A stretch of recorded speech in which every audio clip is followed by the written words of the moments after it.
رحمة للعالمين.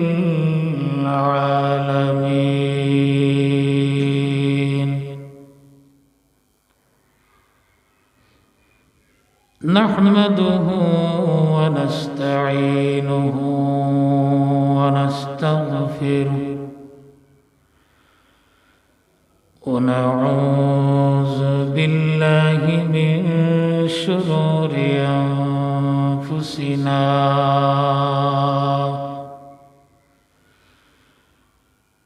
ومن سيئات أعمالنا.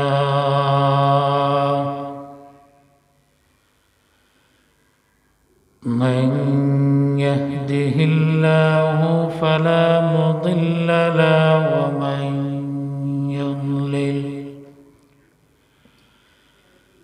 ومن يضلل فلا هادي له. ونشهد أن لا إله إلا الله وحده لا شريك له. ونشهد أن سيدنا وحبيبنا ومولانا محمدًا عبده ورسوله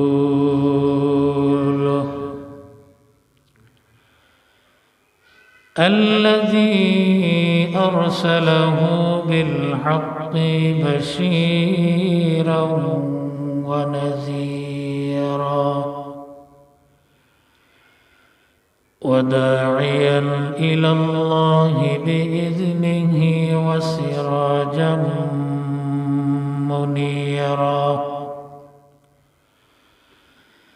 فقد قال الله تعالى في كلامه المجيد والفرقانه الحميد: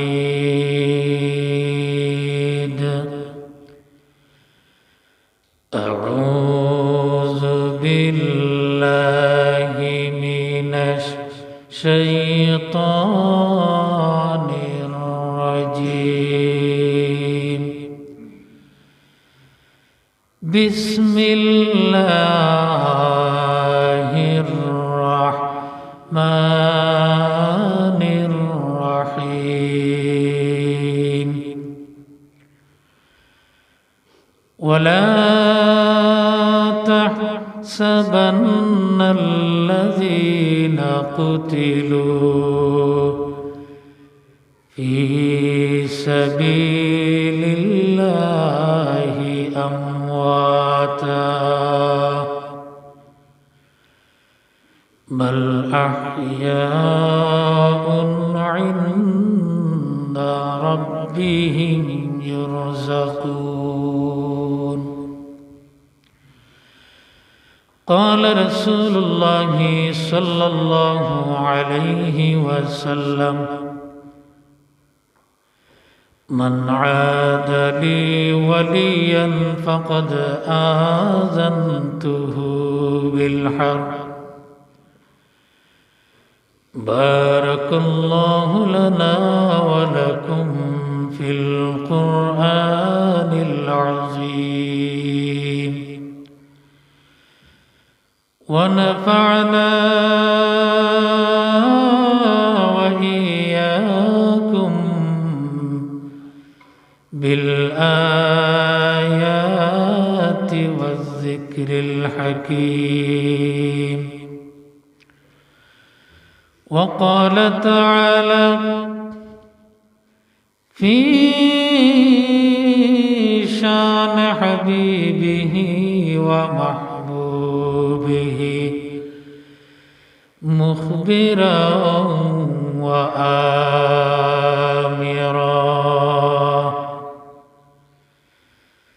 إن الله وملائكته يصلون على النبي يا أيها الذين آمنوا صلوا عليه وسلموا تسليما اللهم صل على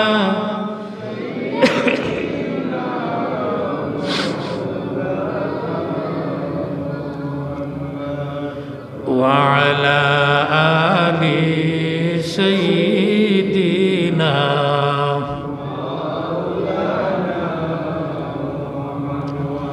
माशाअल्लाह मोहब्बत तुरे लिए दुरूद शरीफ पढ़े अल्लाहुम्मा सल्ली अला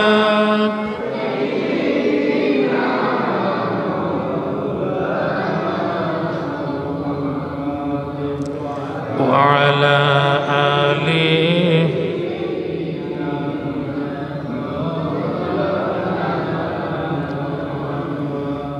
या रसूल अल्लाह हबीब खालिक के तातुई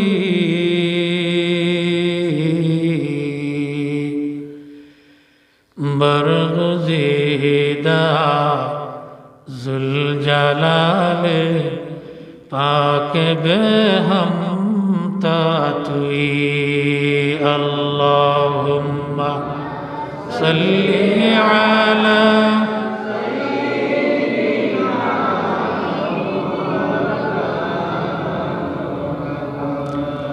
वअला आलि सय्यिदिना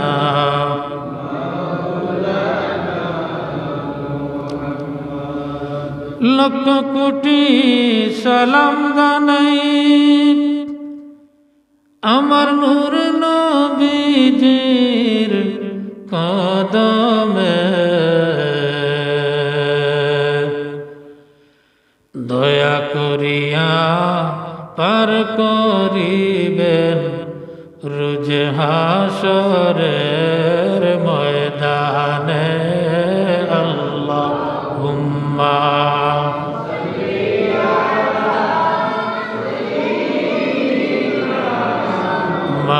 مولانا محمد وعلى آله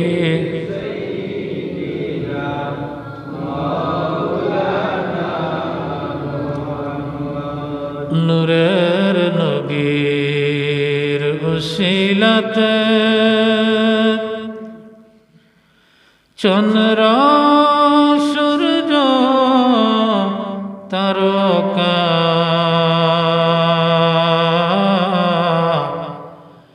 সেই নবীকে আবু জাহিল চাচা হইয়া চিনল না আল্লাহুম্মা সাল্লি আলা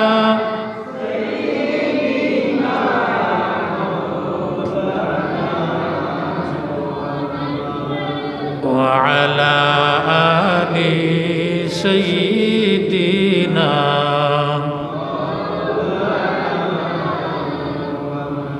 لا إله إلا الله لا إله إلا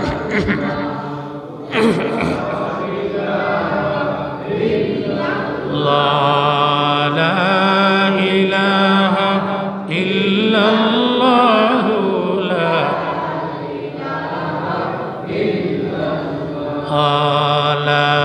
إله إلا الله لا إله إلا الله لا إله إلا الله لا إله إلا الله محمد رسول الله صلى الله تعالى عليه وسلم نهاية قابل احترام আল্লাহ তাবারক ওয়া তাআলার দরবারে অসংখ্য লক্ষ কোটি শুকর আদায় করি যে মহান রব্বুল আলামিন দক্ষিণ দুবাগ বায়তুল আমান জামে মসজিদের উদ্যোগে যুব সমাজের উদ্যোগে দ্বিতীয় বার্ষিক ওয়াজ মাহফিলে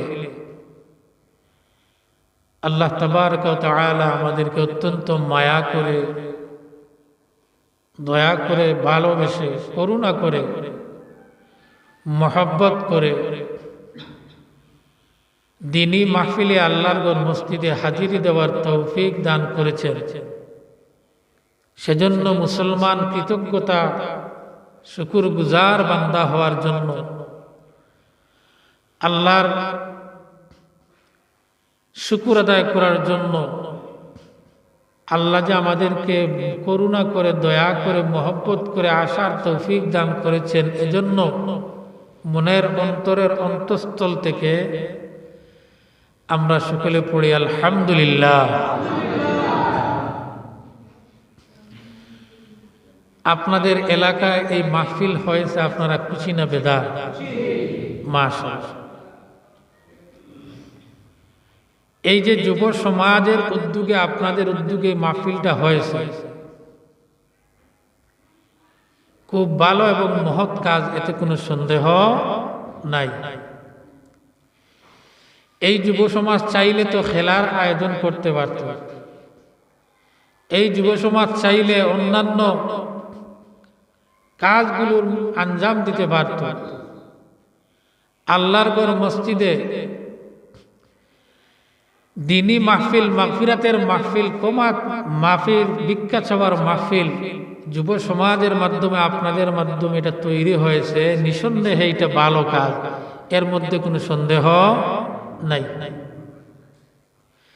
এই মাহফিলে আসলে, বসলে, দোয়া করলে, মাফির ভিক্ষা চাইলে আল্লাহ মাফ দান করেন, ক্ষমা করে দেন। সুবহানাল্লাহ। মাহফিলে যতক্ষণ বসা থাকবেন আল্লাহর রহমত বর্ষিত থাকবে। আর আপনারা ভাগ্যবান, মানুষ ততক্ষণ পর্যন্ত ভালো কাজের দিকে অগ্রসর হতে পারে না যতক্ষণ পর্যন্ত তার উপরে রহমতের ফুটা না পড়ে। সুবহানাল্লাহ। রহমতের ফুটা পড়ার পরে বান্দা সামনের দিকে অগ্রসর হতে চায়, আর ইবলিস পিছন দিক দিয়ে টানতে থাকে, যাইস না, সেখানে গিয়ে লাভ কি, সেখানে গিয়ে কোনো লাভ নাই। ফেরেশতারা সামনের দিকে ইস্তেকবাল জানান, অভিনন্দন জানান, নারায় দেন সামনের দিকে ভালো কাজে নিয়ে যাওয়ার জন্য, আর ইবলিস পিছন দিকে টানে। তখন বান্দার ইস্তেহাদি যে শক্তি যেটা আছে, এই শক্তি দিয়ে বান্দা যখন সামনের দিকে অগ্রসর হতে চায় ভালো কাজের দিকে, আল্লাহ তখন তাকে আরো 10 পা সামনের দিকে অগ্রসর হওয়ার জন্য তাকে শক্তি যোগাই দেন। সুবহানাল্লাহ। তখন ইবলিস পরাজয় বরণ করে, ইবলিস পরাজয় বরণ করে তখন কাঁদতে কাঁদতে যায়। বাকি তার যে সঙ্গী সাথী যারা, তারা জিজ্ঞাসা করে, কাঁদিস কেন? তখন সে বলে, উম্মতে মুহাম্মদী তথা আল্লাহর বান্দাকে চাইছিলাম যে ভালো কাজ থেকে ফিরাইয়া আনা, সম্ভব হয় নাই, সে তার ভালো কাজে গেছে, এই জন্য আমার কষ্ট লাগে। নাউজুবিল্লাহ। ইবলিস তখন পরাজয় বরণ করে আরো কিছু ফন্দি আটতে চায় যে এই বান্দাকে কিভাবে খারাপ কাজ থেকে ফিরানো যায়। শেষ পর্যন্ত আল্লাহ রাব্বুল আলামিন ফেরেশতাদেরকে ঘোষণা করেন, আমার ফেরেশতারা, আমার বান্দা যে ওয়াজ মাহফিলে গেছে, মসজিদে গেছে নামাজ পড়তে, ইবাদত করতে গেছে, আমার বান্দার আমলনামা যতক্ষণ পর্যন্ত সে মসজিদে অবস্থান করবে, ওয়াজ মাহফিল অবস্থান করবে, ততক্ষণ পর্যন্ত রহমত বর্ষিত হবে আমার পক্ষ থেকে, আর তার নামায় আমলে সওয়াব লিখতে থাকবে। সুবহানাল্লাহ। এজন্য আমাদের আশা বসা একদম বেকার নয়, ফায়দা। এই মাহফিলে আপনারা না গিয়ে আপনারা চাইলে বাজার হাটে গিয়ে বসে গল্প করতে পারতেন, জুয়ার আসরে যেতে পারতেন, মদের আসরে যেতে পারতেন, অনিষ্টের যত কাজ রয়েছে সব কাজে কিন্তু আপনারা যেতে পারতেন। একমাত্র আল্লাহকে রাজি খুশি করার জন্য আমরা সবাই এসেছি, ঠিক কিনা?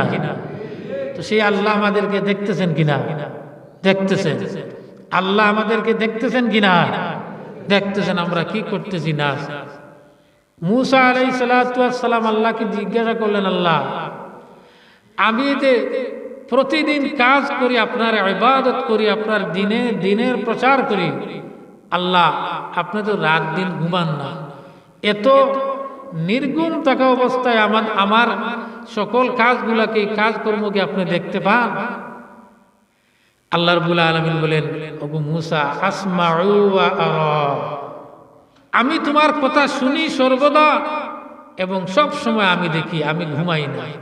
লা তাখুযুহু সিনাতুন ওয়ালা নাওম, সূরা আল ইমরানের মধ্যে লা তাখুযু, আল্লাহর কোনো ঘুম নাই। তো মূসা আলাইহিস সালাতু ওয়াস সালাম একবার জিজ্ঞাসা করলেন, আল্লাহ আপনি যে ঘুমান না, এই বিশাল দুনিয়াটা আপনি কিভাবে পরিচালনা করেন? আল্লাহ রাব্বুল আলামিন বললেন, মূসা এইভাবে তুমি বোঝা সম্ভব নয়, প্র্যাকটিক্যাল বাস্তবে তোমাকে আমি দেখাই দিতে হবে আমি কিভাবে এই বিশ্ব ব্রহ্মাণ্ডকে পরিচালনা করি। সুবহানাল্লাহ। জিবরিল আমিনকে বললেন, ওগো জিবরিল আমিন, আমার নবী পয়গম্বর মূসা আলাইহিস সালাতু ওয়াস সালামের হাতে দুইটা বোতল নিয়ে দাও, আর নিয়ে হাতে বোতল দিয়ে বলবে যে যতক্ষণ পর্যন্ত তুমি না ফিরে আসবে ততক্ষণ পর্যন্ত দাঁড়িয়ে থাকে। তখন জিবরিল আমিন এসে বললেন, ওগো নবী পয়গম্বর মূসা আলাইহিস সালাতু ওয়াস সালাম, আপনি আল্লাহ কিভাবে বিশ্ব ব্রহ্মাণ্ড পরিচালনা করেন সেটা দেখার জন্য আগ্রহ প্রকাশ করেছেন, আল্লাহ আপনাকে প্র্যাকটিক্যালি দেখানোর জন্য দুইটা বোতল দিয়েছে। জিবরিল আমিনের বোতল কেন? মূসা আলাইহিস সালাতু ওয়াস সালাম যখন বললেন বোতল কেন, জিবরিল আমিন বললেন, নবী পয়গম্বর গো, প্র্যাকটিক্যাল বাস্তবে আল্লাহ আপনাকে দেখানোর জন্য দুইটা বোতল প্রদান করেছেন।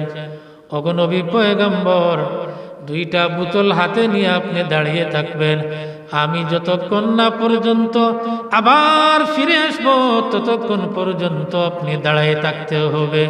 আমি আসার পরে আপনি বসতে পারবেন, এর আগ মুহূর্ত পর্যন্ত বসতে পারবেন না। সুবহানাল্লাহ। অপেক্ষা করতে করতে জিবরিল আমিন তো ফিরে আসেন না। হঠাৎ তন্দ্রার ভাব এসে গেল। আমাদের গ্রামের ভাষায় আমরা বলি টিফানি উঙ্গানি, বলি কিনা? ঘুমের ভাব আসে, আমরা তখন বলি টিফানি, যেটা বলি উঙ্গানি, এটাকে বলে তন্দ্রা। এটাকে আরবির ভাষায় হলো নুআস। কুরআন শরীফের আল্লাহ রাব্বুল আলামিন বলেন, ইযি ইউগাশশিকুমুন নুআস আমানা। বদরের যুদ্ধে সাহাবায়ে কেরামগণ ঘুমাইছেন, একদিকে ঘুমাইছেন, একদিকে যুদ্ধ করেছেন। এই ঘুমকে বলা হয় নুআস, কারণ বদর যুদ্ধ একদিনে হয় নাই। সাহাবায়ে কেরামদের ঘুমেরও প্রয়োজন, যুদ্ধের প্রয়োজন। এদিকে ঘুমাইলে শত্রুরা আক্রমণ করবে, আবার যুদ্ধ বন্ধ করলেও পরাজয় বরণ হবে। এজন্য আল্লাহ এক ধরনের ঘুম দিয়েছিলেন, সেই ঘুমের নাম হচ্ছে নুআস। এই ঘুমাইছেন এবং যুদ্ধ করেছেন। সুবহানাল্লাহ। মূসা আলাইহিস সালাতু ওয়াস সালাম দাঁড়িয়ে থাকতে থাকতে পায়ে বেদনা হয়ে গেল, হাতের মধ্যে বেদনা হয়ে গেল, এদিকে তন্দ্রার ভাব এসে গেল। হঠাৎ ঘুমিয়ে পড়লেন, তন্দ্রা এসে গেল, দুই হাত থেকে দুটি বোতল পড়ে ভেঙে চুরমার হয়ে গেল। এমন সময় জিবরিল আমিনের আগমন, এসে বললেন, নবী পয়গম্বর গো, বোতল দুটো কই? মূসা আলাইহিস সালাতু ওয়াস সালাম বললেন, ওগো নবী পয়গম্বর, ওগো জিবরিল আমিন, কতক্ষণ দাঁড়িয়ে থাকা যায়? পায়ে ব্যথা করতে করতে আমি আর দাঁড়ানো সম্ভব হয় নাই, বসে পড়েছি। ঘুমের ভাব এসে যাওয়ায় আমি আমার হাত থেকে বোতল দুটো পড়ে গেছে, টের পাই নাই। এবার আল্লাহ রাব্বুল আলামিন জিবরিল আমিনের মাধ্যমে জানিয়ে দিলেন, নবী পয়গম্বর রে, সামান্য